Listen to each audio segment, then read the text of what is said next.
ख्रिस्त में मेरे प्यारे भाइयों और बहनों, प्रभु के पवित्र और मीठे नाम में आप सभी को जय यीशु।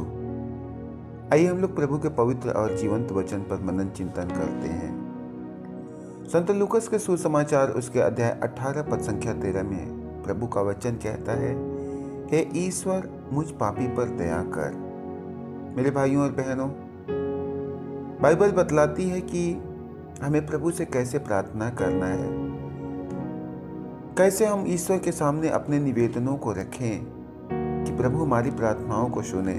अक्सर हमारे जीवन में एक सवाल उठता है, एक प्रश्न होता है कि प्रभु हमारी दुआओं को क्यों नहीं सुनते हैं या क्यों हमारी प्रार्थनाओं को अनसुना कर देते हैं। इस बात को समझने के लिए हमें बाइबल का बहुत ही गहराई से अध्ययन करना अति आवश्यक है। हमारी प्रार्थना क्यों नहीं सुनी जाती है? प्रभु का वचन कहता है कि आकाश मेरा सिंहासन और पृथ्वी मेरा पावदान, तो तुम मेरे लिए कौन सा ऐसा घर बनाओगे जहां पर मैं रहूंगा, जो मेरा निवास स्थान होगा। मैं उन लोगों पर कृपा दृष्टि करता हूं जो विनम्र और पश्चातापी हैं और जो श्रद्धा से मेरी वाणी को सुनते हैं। मेरे भाइयों और बहनों, प्रभु एक एक ख्रिस्ती और विश्वासियों से कहते हैं कि आकाश मेरा सिंहासन और पृथ्वी मेरा पावदान है, तो तुम मेरे लिए कौन सा घर बनाओगे। और उन्होंने कहा है कि मैं उन्हीं लोगों पर कृपा दृष्टि करता हूं जो विनम्र और पश्चातापी है, जो श्रद्धा से मेरी वाणी को सुनते हैं। ये बात यहाँ पर बाइबल हमें स्पष्ट समझाती है कि प्रभु उन्हीं लोगों पर अपनी कृपा करता है, उन्हीं लोगों पर अपनी दया दिखाता है जो श्रद्धा से उनकी वाणी को सुनते हैं और सच्चे हृदय से पश्चाताप करते हैं। बाइबल बताती है कि प्रभु का हाथ बचाने में सामर्थी है, उसके कान बहरा नहीं और वह सुन सकता है, किंतु हमारे अधर्म ने, किंतु हमारे पाप ने हमें ईश्वर से दूर करके रखा हुआ है। मेरे भाइयों और बहनों, प्रभु का कान ना तो बहरा है, ना उसका हाथ छोटा है, वह हमें बचाने में सामर्थी है, किंतु जब हम पाप करते हैं, जब हम गुनाह करते हैं और हम ईश्वर से दूर हो जाते हैं, हम उनसे अलग हो जाते हैं और इसीलिए प्रभु हमारी प्रार्थना को नहीं सुनता है। याद रखना, प्रभु ने कहा है कि तुम्हारे हाथ रक्त से रंगे हुए हैं और तुम्हारी उंगलियां कुकर्म के से दूषित है। तुम्हारे होठ झूठ बोलते और तुम्हारी जीवा तले बुराई की बातें निवास करती है।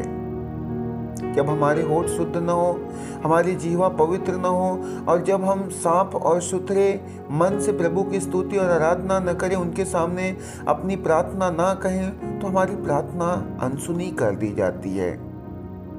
मनुष्य की हालत देखकर प्रभु बोलते हैं कि जब तुम अपने हाथ फैलाते हो तो मैं तुम्हारी ओर से आंखें फेर लेता हूँ, मैं तुम्हारे असंख्य प्रार्थनाओं को अनसुना कर देता हूँ। तुम्हारे हाथ रक्त से रंगे हुए हैं। जब हम अपने पाप को नहीं मानते हैं और अपने गुनाह को स्वीकार नहीं करते हैं, तब बाइबल बतलाती है कि प्रभु कहता है, ऐसे स्थिति में जब तुम हाथ फैलाते हो तो मैं तुम्हारी ओर से आंखें फेरता हूँ, क्योंकि तुम्हारे हाथ पाप से भरे पड़े हुए हैं। मैं तुम्हारे असंख्य प्रार्थनाओं को अनसुना कर देता हूँ, क्योंकि तुम्हारे हाथों के हाथ रक्त से रंगे हुए हैं। इसलिए बाइबल में प्रभु ने कहा हुआ है कि स्नान करो और शुद्ध हो जाओ और अपने कुकर्म मेरे आंखों के सामने से दूर करो और पाप करना छोड़ दो।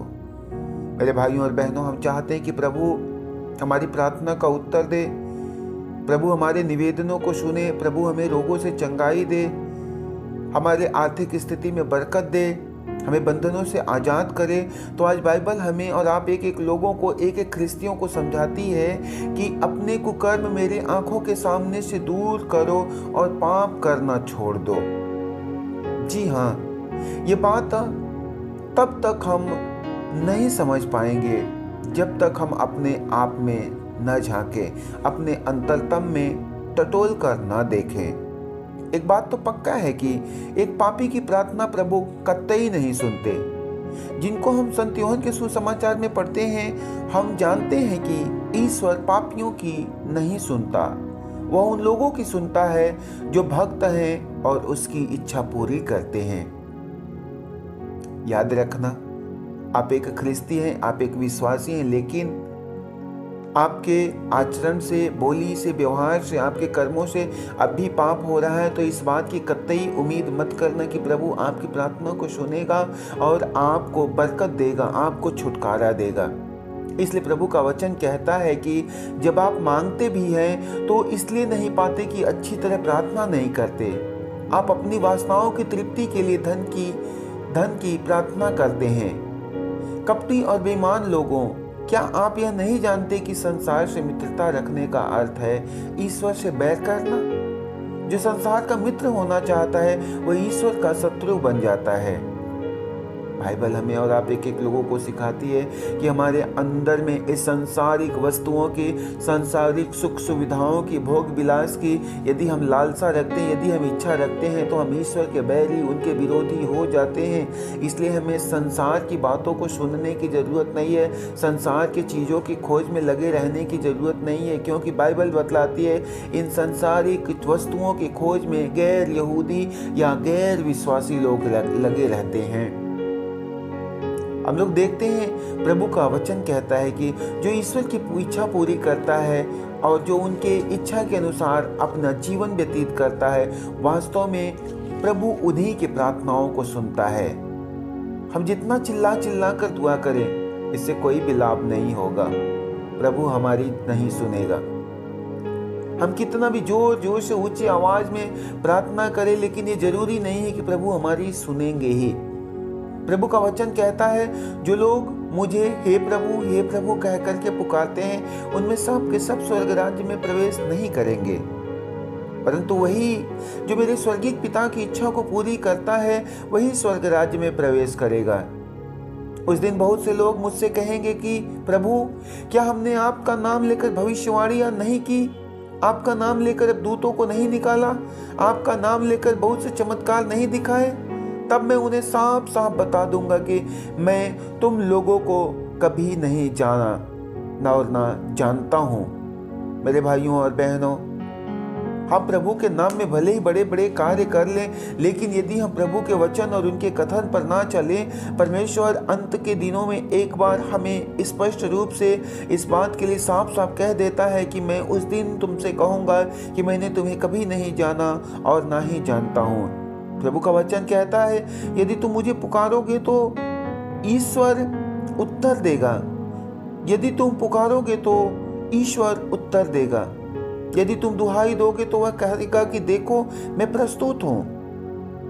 मेरे भाइयों और बहनों, जब हम सच्चे हृदय से प्रभु के वचन पर चलना आरंभ करते हैं, ऐसी स्थिति में जब हम प्रभु को पुकारते हैं तो वह प्रभु हमें उत्तर देता है और वह हमारी दुहाइयों को, हमारी प्रार्थनाओं को सुनता है और वह कहता है कि देखो मैं प्रस्तुत हूँ। यदि तुम अपने बीच से अत्याचार दूर करोगे, किसी पर अभियोग नहीं लगाओगे और किसी की निंदा नहीं करोगे, तो दुहाई देने से पहले ही मैं तुम्हारी प्रार्थनाओं को सुनूंगा। परमेश्वर कहता है यदि तुम किसी पर अभियोग ना लगाओगे, किसी की निंदा नहीं करोगे, तो दुहाई देने से पहले ही मैं तुझे उत्तर दूंगा और तेरी प्रार्थना पूरी होने से पहले ही मैं तुम्हें स्वीकार करूंगा और तेरे जरूरतों को पूरा करूंगा। मेरे भाइयों और बहनों, जब हमारी ज़िंदगी में ईश्वर की इच्छा पूरी होने लगती है, हमारे बोली से, हमारे आचरण या व्यवहार से या हमारे सर्वस्व के द्वारा जब ईश्वर की इच्छा के अनुसार ज़िंदगी बिताने लगते हैं, तो वह प्रभु हमारे जीवन के सारे कमी घटी को पूरा करता है। विधि विवरण ग्रंथ में हम लोग पढ़ते हैं कि जो श्रद्धा से मेरी वाणी को सुनता है और उस पर मनन चिंतन करता है, उस पर चलता है, मैं उस व्यक्ति पर आशीष की बारिश करता हूँ। उसके घर आने से लेकर घर जाने तक मैं सदा उसकी रखवाली करूंगा। मैं उसके खेती बाड़ी की रखवाली करूंगा। मैं उसके आटा गूंथने के पात्र की भी देखभाल करूंगा। तो जब हम प्रभु के वचन पर चलते हैं, उसकी इच्छा के अनुसार जिंदगी बिताते हैं, तो वह प्रभु हर बात में हमारी रखवाली करता है और हर बात में वह हमारे सारे जरूरतों की पूर्ति करता है। बाइबल में प्रभु बहुतों की पुकार को सुनकर जवाब दिए हैं। हम लोग देखते हैं कि बहुत सारे लोगों ने प्रभु को पुकारा, बहुत सारे लोगों ने ईश्वर को आवाज लगाई और बहुतों को प्रभु ने जवाब दिया और बहुत सारे लोगों के प्रार्थनाओं को, निवेदनों को उन्होंने अनसुना किया। बाइबल बतलाती है संत लूकास का सुसमाचार और उसके अध्याय 17 पद संख्या 13 में, 10 कोढ़ी जो दूर खड़े हो गए और ऊंचे स्वर से बोले, ईसा, हे प्रभु, हे गुरु, हम पर दया कीजिए। ईसा मसीह उन पर दया किए और वे चंगे हो गए, क्योंकि वे सचमुच चंगा होना चाहते थे। उनका विश्वास बहुत गहरा था। राजाओं के दूसरे ग्रंथ में हम पढ़ते हैं कि किस प्रकार राजा हिजकिय्याह की प्रार्थना सुनी गई। हिजकिय्याह इतना बीमार पड़ा कि वह मरने को हो गया। आमोस के पुत्र नबी यशायाह ने उनके यहाँ जाकर कहा, प्रभु यह कहता है, अपने घर बार की समुचित व्यवस्था कीजिए, क्योंकि आपकी मृत्यु अब नजदीक है, आप अच्छे नहीं हो सकते। और इस पर हिजकिय्याह के दुख की कोई सीमा नहीं रहती है, उसके पीड़ा की कोई सीमा नहीं है, और वह दीवार की ओर मुंह करके प्रभु से प्रार्थना करता है, प्रभु कृपया याद कीजिए कि मैं ईमानदारी और सच्चे हृदय से तेरी सेवा करता रहा और जो तुझे प्रिय है वही करता रहा। और हिजकिय्याह ऐसे निवेदन करते समय पूरे वेदना के साथ फूट फूट करके ईश्वर के सामने रोने लगता है। यशायाह मध्यवर्ती प्रांगण से निकला भी नहीं था कि प्रभु की वाणी यह कहते हुए उसे सुनाई पड़ी, मेरी प्रजा के शासक हिजकिय्याह के पास लौट जाओ और उसे कहो, तुम्हारे पूर्वज दाऊद का प्रभु ईश्वर यह कहता है, मैंने तुम्हारी प्रार्थना सुनी और मैंने तुम्हारे आंसू देखे हैं। देखो, मैं तुम्हें अच्छा कर दूंगा और तुम तीसरे दिन ईश्वर के मंदिर जाओगे। मैं तुम्हारी आयु 15 वर्ष और बढ़ा दूंगा। मेरे भाइयों और बहनों, हम लोग देखते हैं कि जिस यशायाह ने इससे पहले हिजकिय्याह के पास में आकर के उन्हें ये संदेश दिया कि तुम अपने घर परिवार की सारी समुचित व्यवस्था कर दो, क्योंकि अब तुम ज़्यादा दिन तक जीवित नहीं रहोगे। लेकिन हिजकिय्याह के टूट करके प्रार्थना करने के कारण, सच्चे हृदय से ईश्वर से स्तुति आराधना करने के कारण ईश्वर उसी यशायाह को इस बात के लिए प्रेरित करता है कि तुम जाओ और उसे कहो कि ईश्वर ने तुम्हारे आंसू को देख लिए हैं और वह तुम्हें चंगा करेंगे और तुम तीसरे दिन ईश्वर के मंदिर जाओगे। प्रभु तुम्हारी आयु को 15 वर्ष और बढ़ाएंगे। मेरे भाइयों और बहनों, एक टूटे हुए हृदय में, एक सच्चे हृदय में, या यूं कहे स्वच्छ होठों से, साफ सुथरे जीवा से परमेश्वर की जब स्तुति आराधना करते, उससे प्रार्थना करते, हमारी प्रार्थना सुनी जाती है। मैं असूर के राजा तुम्हारी और इस नगर की रक्षा करूंगा, मैं अपने तथा अपने सेवक दाऊद के कारण इस नगर की रक्षा करूंगा। और प्रभु किया भी। हम लोग देखते हैं बाइबल एक एक बात के लिए हमें स्पष्ट रूप से समझाती है, हमारे अंदर में रहने वाले सारे गलत फहमियों को दूर करती है। उसी तरह राजा दाऊद ने भी फूट फूट कर रोया।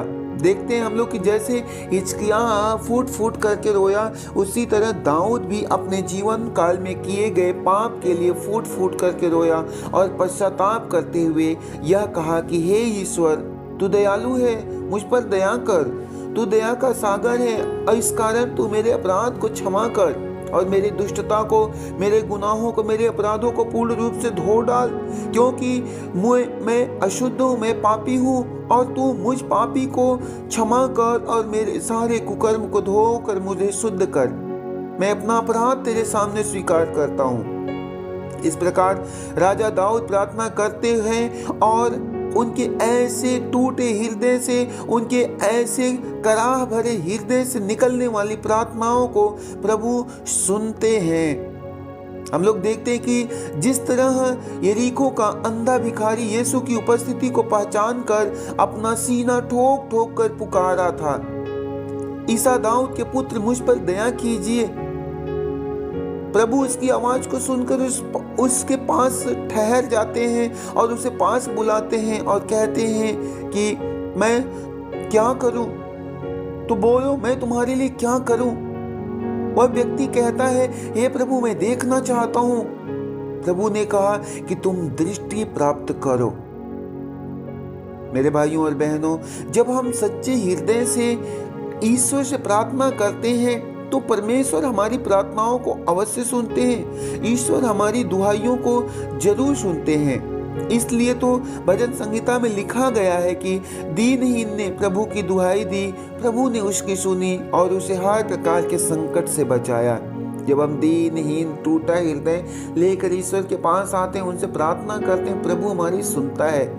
बाइबल बतलाती है कि घमंडी व्यक्ति सदा अपनी जिंदगी में बुरा दिन देखेगा, परंतु जो दीनहीन है, जो विनम्र है, जो पश्चातापी है, उसकी प्रार्थना अवश्य सुनी जाएगी और प्रभु ऐसे लोगों को हर प्रकार के संकट से बचाता है।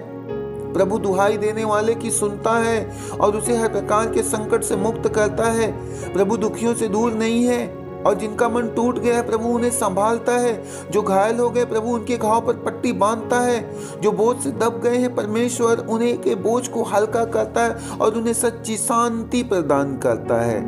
मेरे भाइयों और बहनों, एक साफ सुथरे सच्चे हृदय से की गई प्रार्थना में बड़ी शक्ति होती है। इसलिए हम लोग अपने जीवन में निरंतर प्रभु से स्वच्छ मन से प्रार्थना करते रहें। हमें ईश्वर पर यह भरोसा है कि यदि हम उसकी इच्छा अनुसार उससे कुछ भी मांगते हैं तो हमारी सुनता है। मेरे भाइयों और बहनों, जब हम साफ सुथरा स्वच्छ बनते हैं तब हमारा भरोसा, हमारा विश्वास तगड़ा और मजबूत होता है। और ऐसे में हमें अपने विश्वास को मजबूती के साथ रखते हुए हम लोग इस बात के लिए दृढ़ बने, इस बात के लिए पक्का बने कि हम प्रभु से जो कुछ भी मांगते हैं वह प्रभु हमारी प्रार्थना को सुनता है। यदि हम यह जानते हैं कि हम जो भी मांगे वह हमारी सुनता है, तो हम यह भी जानते हैं कि हमने जो कुछ मांगा है वह हमें मिल गया है। और बाइबल बतलाती है कि तेरे मांगने से पहले ही तेरा स्वर्गीय पिता जानता है कि तुझे किन किन चीज़ों की ज़रूरत है। मेरे भाइयों और बहनों, हम लोग पढ़ते हैं संत मत्ती के सुसमाचार उसके अध्याय 6 पद संख्या 8 में कि एक कोढ़ी यीशु के पास आया और उसने यह कहते हुए उन्हें दंडवत किया, प्रभु आप चाहे तो मुझे शुद्ध कर सकते हैं। ईसा ने हाथ बढ़ाकर यह कहते हुए उसका स्पर्श किया कि मैं तो यही चाहता हूँ कि तुम शुद्ध हो जाओ, मैं चाहता हूँ कि तुम पवित्र हो जाओ। और नतीजा, उस कोढ़ी का कोढ़ उसी समय जाता रहा और वह पूर्ण रूप से शुद्ध हो गया। मेरे भाइयों और बहनों, हम लोग अपने जीवन में उस ईश्वर के सामने टूटा हृदय लेकर के नहीं आ पाते हैं, इसलिए हमारी प्रार्थना सुनी नहीं जाती है। क्या हम ईश्वर के सामने झुकते हैं? हम लोग अपने जीवन में इस बात को गहराई के साथ में देखेंगे कि क्या हम ईश्वर के सामने झुकते हैं? क्या हम सच्ची हृदय से प्रभु से प्रार्थना करते हैं? क्या हिजकिय्याह के जैसा हम लोग प्रभु से प्रार्थना करते हैं, या फिर दाऊद के जैसा हम लोग ईश्वर के सामने अपनी व्यथा को प्रकट करते हैं, या हन्ना के जैसा हम लोग अपनी पीड़ा प्रभु के सामने रखते हैं? धर्म ग्रंथ बाइबल में ऐसे बहुत सारे उदाहरण हैं, ऐसी बहुत सारे दृष्टांत हैं जिनके कारण हमें और आप एक लोगों के विश्वास की बढ़ोतरी होती है। इसलिए हम लोग अपने जीवन में ईश्वर के पास आए तो पूरे भरोसे और विश्वास के साथ साफ सुथरा मन लेकर के आए। मेरे भाइयों और बहनों, जब हम प्रभु से मांगे तो एक मत हो करके सच्चे हृदय से अपने प्रभु से प्रार्थना करें। हमें रटी रटाई बात की प्रार्थना नहीं करना है। हम कैसे प्रभु से मांगे? नहीं, मेरी स्थिति जो कुछ भी है, मेरी व्यथा जो कुछ भी है, मेरी पीड़ा जो कुछ भी है, मुझे प्रभु से उस साफ स्पष्ट शब्द में कहना है। मुझे बाणी की चतुराई, परमेश्वर को बाणी की चतुराई पसंद नहीं है, परंतु वह साफ सुथरा मन से की गई प्रार्थना से अत्यधिक प्रसन्न होता है। इसलिए अपने जीवन में निरंतर उस प्रभु, उस ईश्वर के पास में जब हम जाएं तो साफ सुथरा मन लेकर के और सच्चे हृदय से उससे प्रार्थना करें। और याद रखना कि प्रभु हमारा ईश्वर है, वह हमारा मुक्तिदाता है, वह हमारा उद्धार करता है, वह हमारी चंगाई दाता है, वह हमारे घाव पर पट्टी बांधता है, वह हमारे आंखों में ज्योति प्रदान करता है, वही हमें बल और सामर्थ्य प्रदान करता है, वही हमें ढाढ़स बंधाता और धैर्य बंधाता है। इसलिए जब हम प्रभु के पास आएँ तो बड़े भरोसे और विश्वास के साथ आएँ और याद रखें, प्रभु ने कहा है कि मैंने तेरे मांगने से पहले तेरी ज़रूरतों को जान लिया है, और वह प्रभु हमारे और आपकी ज़रूरतों को पूरा करता है। इसलिए हम लोग प्रभु के साथ बड़े विश्वास में बढ़ते हुए और पवित्रता भरा एक व्यवहार बनाएंगे और अपने आप को प्रभु की कृपा का पात्र बनाएंगे।